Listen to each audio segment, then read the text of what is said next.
Bonjour à tous et bienvenue dans ce nouvel épisode de Pause Photo. Je m'appelle Pauline Petit, je suis photographe professionnelle et aujourd'hui je suis très heureuse de vous retrouver pour réaliser avec vous un bilan de mon année 2015. Vous raconter tout ce qui s'est passé, les choses positives comme négatives dans le quotidien de ma vie de photographe. Pause Photo a fêté ses 1 an d'existence le 1er janvier dernier. Voilà donc maintenant 365 jours que nous sommes ensemble, que je suis littéralement passionnée voire même addict de cette aventure YouTube. Pourtant, ça n'était pas vraiment gagné au début. J'avais énormément de doutes, j'avais du mal à trouver mon style, j'essayais de me rassurer en me disant que si j'obtenais 200 à 300 abonnés et 10 000 vues, ça serait déjà suffisant pour continuer. Eh bien, à ma grande surprise, et aussi grâce au petit coup de pouce d'Arnaud Thierry, merci Arnaud, ces objectifs ont été plus que doublés. À ce jour, Pause Photo totalise 630 abonnés pour quasiment 28 000 vues. 630 abonnés composés à 90% d'hommes. La communauté est donc quasiment entièrement masculine. Je vais essayer de remédier à ça en proposant d'ailleurs des vidéos destinées aux modèles photo, parce que je pense que ce serait tout simplement intéressant de rééquilibrer un petit peu ces pourcentages. Je n'ai rien contre vous messieurs. Ce qui nous donne une moyenne de 875 vues par épisode, 2300 vues par mois et 75 vues par jour. Cette année 2015, j'ai eu mon bac professionnel de photographe. Plus précisément, j'ai réussi ma VAE, plus connue sous le nom de validation des acquis d'expérience. Pour ce faire, j'ai écrit 2 dossiers. Un premier que l'on appelle le livret de recevabilité et un deuxième qui présente les expériences professionnelles du candidat. Ensuite, je suis passée en entretien devant un jury composé de professionnels et de professeurs qui ont évalué les informations contenues dans le deuxième dossier. Quelques jours après, j'ai reçu avec bonheur un courrier me stipulant que j'avais validé totalement le baccalauréat professionnel de photographie.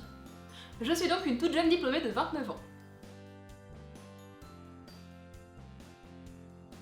J'ai craqué pour le Nikon 70-200 en 2.8.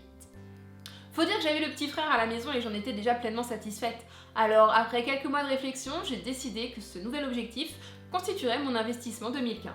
Au passage, cet achat m'a quand même valu 2 allers-retours à Rouen et une traversée du centre-ville avec plus de 2000 € en liquide dans mon sac à main.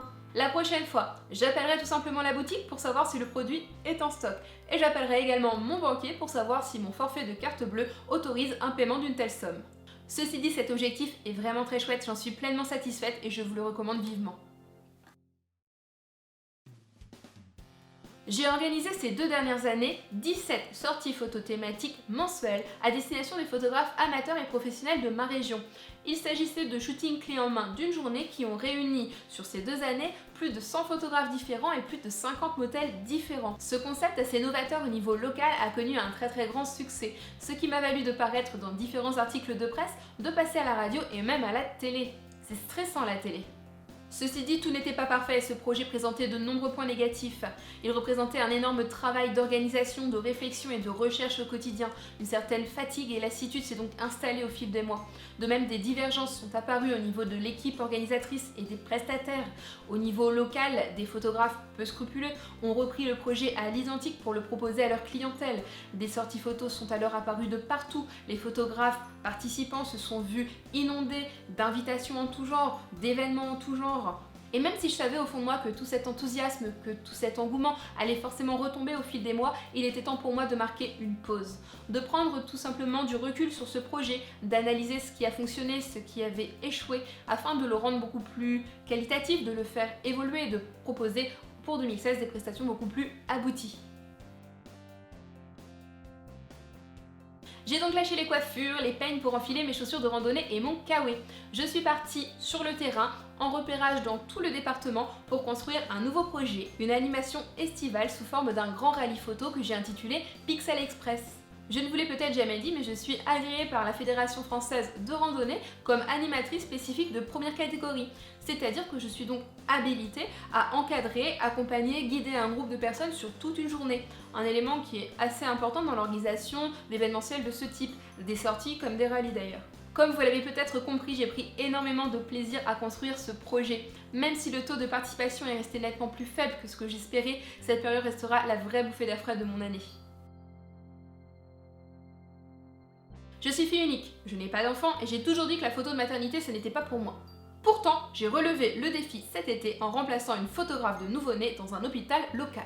Je dois vous avouer que les débuts ont été assez compliqués. Déjà parce que je perds connaissance quand on me fait une prise de sang. Alors travailler dans un milieu hospitalier pour moi relève vraiment de l'inconscience. Aussi parce que j'avais peur de manipuler ces petits êtres.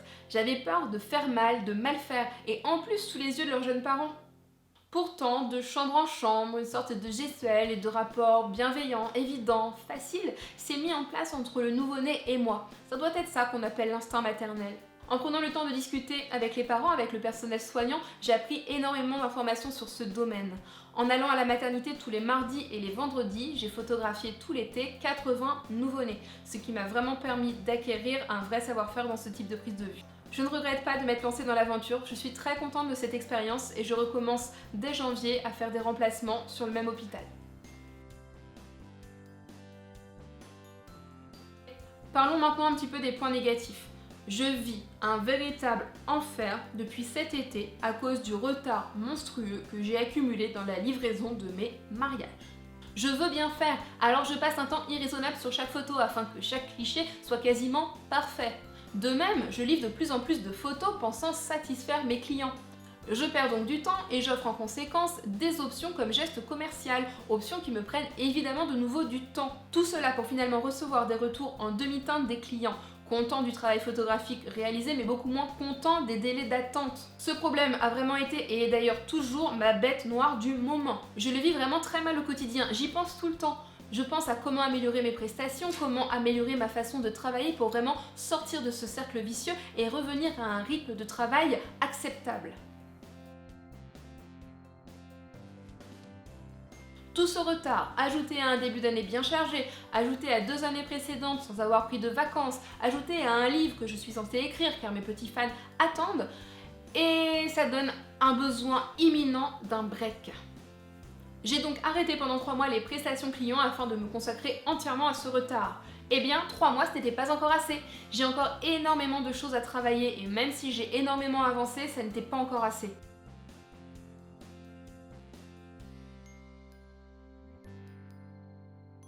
Et comme si je n'avais pas encore assez de travail, en tant que conseillère municipale de ma commune, j'ai organisé à l'automne un premier salon de la photo.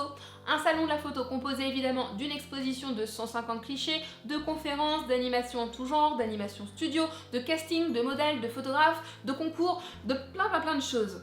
J'ai travaillé sur ce projet 1 mois. Ceci dit, les visiteurs étaient vraiment au rendez-vous. Donc ça valait le coup. Enfin, pour finir cette dernière vidéo de la première saison de Pose Photo, je vous propose un petit diaporama pour revenir sur les différents projets que j'ai réalisés tout au long de l'année. Comme d'habitude, je vous donne rendez-vous très vite pour une prochaine vidéo, à savoir la première vidéo de la 2e saison de Pose Photo, qui aura un nouveau générique, un nouveau décor et plein de nouveautés. Une vidéo qui abordera mes bonnes résolutions photographiques pour 2016, qui suivra donc directement cette vidéo bilan. Je vous remercie pour votre soutien, pour votre fidélité au quotidien. Si ce n'est déjà fait, je vous invite bien évidemment à vous abonner à ma chaîne et je vous dis donc à très vite. Bye!